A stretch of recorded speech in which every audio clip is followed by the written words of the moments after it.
Hey, if you're standing in your crawl space right now staring at a puddle you didn't have yesterday, you're probably wondering whether dropping $200 on a 70-pint dehumidifier is going to fix the problem or just add another piece of plastic to the graveyard of basement gadgets you already own.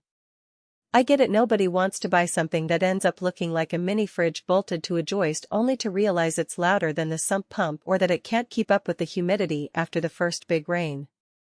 Link is in the description if you want to check the product details on Amazon. So let's talk about the AprilAire E070 specifically, because this isn't one of those set it and forget it gadgets that quietly disappears into the wall. This one is built for spaces that already have a humidity problem, not for rooms that just feel a little muggy on summer nights. The headline says 70 pints, which sounds impressive until you realize that's the maximum under AHAM conditions, meaning a 60F, 60% RH room that's 2,200 square feet. If your crawl space is hotter, dirtier, or smaller than that sweet spot, the real output drops.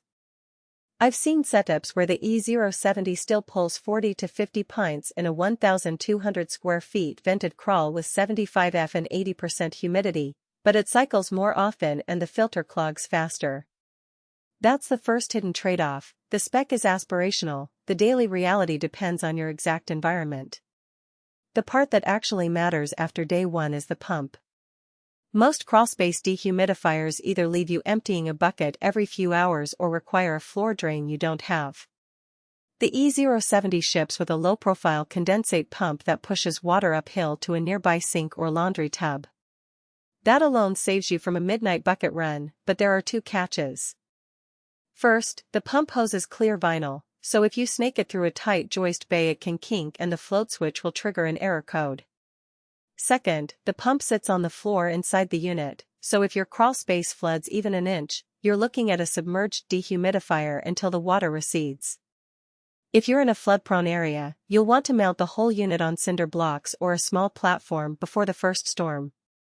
Install is DIY friendly only if you're comfortable drilling a 2-inch hole through rim joist for the exhaust duct and running a 110V line to a GFCI outlet. The hanging kit is basically 2 metal straps and a couple of lag screws, no brackets, that lock the unit in place, so if your floor isn't perfectly level the compressor can vibrate and walk itself across the joist. I've seen setups where guys zip-tied the straps to the joist to keep it from shifting, which is fine until you need to pull the filter for cleaning. Speaking of the filter, it's a MERV 8 washable panel that's supposed to last a year. In dusty crawl spaces it can clog in 6 weeks, so budget for a spare or plan on rinsing it every month during allergy season. The digital interface is simple, up/down buttons to set the humidity target, a little screen that shows actual versus set point, and a mode button that toggles between continuous and auto. The auto mode uses the built-in humidistat, but the sensor is inside the unit, not out in the living space. If your crawl space is sealed tight, that's fine. If it's vented or has open ductwork to upstairs, the upstairs might still feel clammy even when the dehumidifier thinks it's done. That's why whole home benefits are a bit of a stretch unless you've already air sealed the floor. R32 refrigerant is quieter and more efficient than the older R410A, but it also means the compressor runs hotter. In a tight crawl space the heat exhaust can raise the ambient temperature a couple of degrees, which in turn makes the unit work harder. If you're already running a radon mitigation fan, the extra heat from the dehumidifier can shorten the life of the radon system's plastic piping. Not a deal breaker, but something to think about if you're stacking multiple appliances down there. Who should buy this?